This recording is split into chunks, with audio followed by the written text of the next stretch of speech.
Hello everyone, I'm Jack Fisher and welcome to my world. And ever since Marvel launched their new Ultimate Universe in 2023, I've been closely following its development and evolution. It's had plenty of great moments and bold ideas. And yeah, it's also had a few flaws, shortcomings, and misfires along the way. But by and large, this new Ultimate Universe has been an incredible ride, and for the most part, I've enjoyed it. But since this universe has now had time to build up this world, a certain theme and vision has emerged. This new Ultimate Universe was always going to be different from its predecessor, as well as the mainline 616 universe. Its entire foundation was molded by a plot from the Maker, one of the sole remaining survivors of the previous Ultimate Universe. And his manipulations have forced everyone and everything to develop differently. The Ultimates, Spider-Man, the Fantastic Four, and the X-Men, everything they were supposed to be got derailed, some more severely than others. This was all done through the Maker's desire to create a more perfect world, at least perfect according to him. And while that goal has been complicated after the events of Ultimate Invasion, the world he created continues. That same world is also badly in need of its heroes, more so than most Marvel universes. The Ultimates have been trying to rectify that, largely through the efforts of Tony Stark and his tech. Those results have been mixed so far, and the efforts of what few heroes remain have been equally mixed. But within those efforts, a distinct theme has emerged across multiple Ultimate titles. And it's a theme that we haven't really seen before in a Marvel universe, but it's oddly fitting and uniquely appropriate for what this universe has become. Yes, this world needs its iconic heroes, but if they're going to actually save this world, they need to be a different kind of hero. Specifically, they need to be the revolutionary kind. Now, when I say revolutionary, I'm not referring to something bold, new, or edgy. The former Ultimate Universe already did plenty of that. I'm talking revolutionary in a more political sense. Now, I understand that has some distressing connotations. Mixing politics with comics, or politics with anything these days, that tends to invite the wrong kind of scrutiny. However, this revolutionary undertone has become less subtle as this new Ultimate Universe has evolved. It's now at a point where it effectively flips the script on what it means to be a hero, not just in the Marvel Universe, but in general. To fully understand, just take a step back and look at how heroes traditionally operate in the pages of Marvel Comics, or even contemporary DC Comics. These worlds need heroes, but they need those heroes in a mostly protective context. There are all these threats, be they supervillains, hostile aliens, renegade gods, or just generic criminals. The existing laws and institutions just aren't equipped to deal with them. So these superheroes step in, and using their special abilities, whatever they might be, they save the world when it needs saving. They do good when good needs doing. They even inspire others in hoping for and working towards a better future. It's all very general and basic, but at the end of the day, these heroes effectively keep the world intact, preserving it, its institutions, and the people living within this particular order. It is an admittedly imperfect order, full of flawed systems operated by flawed individuals, but the heroes fight to save it because the alternative would be too dangerous. That still invites criticism. Modern superheroes are often seen as defenders of a particular status quo. Heroes rarely get involved in the politics, logistics, or ethics of fixing systemic flaws or reshaping institutions. Now, you can call that whatever you want, but telling that kind of story is difficult and rarely as cinematic as a standard battle between Hydra and the Avengers. But within this new Ultimate Universe, the situation is very different. We've seen across multiple comics that the institutions of this world aren't just flawed, they're downright evil. When the Maker reshaped this universe, he didn't stop at simply preventing heroes from becoming heroes. He effectively took over the world, upended and remade every government, and created his own network of institutions. The nations and societies that are typically in place, they've all been replaced by the Maker's vision. And that vision manifests most prominently in the Maker's Council. They were first introduced during Ultimate Invasion, but even then, it was clear that they weren't just loyal henchmen. The Maker's Council are essentially rulers of this world. The Maker may have carved it up, altering history, governments, and borders, but this council are the ones who rule it, and the way they rule it is disturbing to say the least. The characters who make up this council might be familiar, but as rulers, there's no real ideology with them.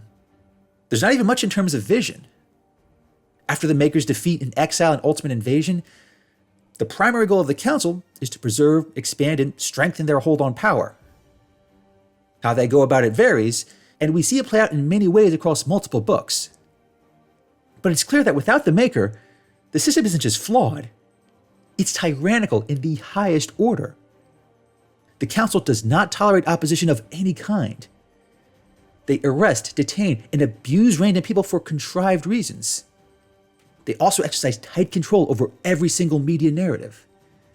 Even though certain nations or people come into conflict, that's mostly just for show. The Maker's Council controls this world in a way that would make most conspiracy theorists blush. Every time they do anything, it's never for the good of their people or the world at large. It's just powerful people using their power for petty, selfish reasons. That might not seem like a radical concept for a superhero comic, but the Maker's Council isn't just some localized dictatorship. They control every government and every nation within it. And they prefer to keep it that way. And as a result, the Ultimates aren't treated as heroes. They're labeled as terrorists. Even when they go out into the world and save the lives of innocent people, they are not celebrated. They're feared. To the average citizen of the Ultimate Universe, the Ultimates are enemies seeking to destroy the seemingly wonderful world that the Maker gave them, not at all aware of the atrocities committed behind the scenes. This creates a very different yet novel situation for these heroes. Because if the Ultimates are to truly save this world, they can't use the same approach as their predecessors and counterparts. They have to be revolutionaries in the boldest possible way. They have to be willing to fight not just the deranged villains who occupy the Maker's Council, they have to fight an entire system. This can't end with them just beating up the bad guys and leaving them for the authorities. In this Ultimate Universe, the bad guys are the authorities. They don't want the system to change. They have no interest in furthering justice, peace, or anything that doesn't benefit them directly. If the heroes are to prevail this time, they have to destroy what the Maker built, literally and figuratively. And in numerous cases, we've seen multiple heroes take this approach. Whether it's Captain America leading an attack on the White House, or King T'Challa attacking the cults surrounding Khonshu and Ra, they are not shying away from this revolutionary approach. In some cases, characters have directly quoted lines from Karl Marx. The context may hide the political undertones, but it helps get an important point across that really sets this new Ultimate Universe apart. Because to be a hero in this world means being a villain in the eyes of the authorities, the general public, and the entire global order in which it operates. What the Maker created and the people he empowered along the way, it's just not tenable. It has no redeeming values of any kind. It's just the Maker and his council doing whatever they want to do, no matter the cost. You could cynically claim that most institutions are like that, be they in comics or the real world. But that's very overly simplistic. Even in a flawed system, there are people and mechanisms for doing good. There are ideas, principles, and visions for building a better world. But in the world the Maker set up, there's none of that. Even before he came to this universe, the Maker was too far gone. A twisted, broken, psychotic mind for which there is no redemption.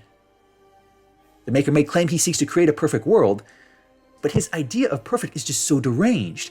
It can only ever be perfect for him. For everyone else, be they the powerless masses or the heroes that oppose him, they don't mean anything to him.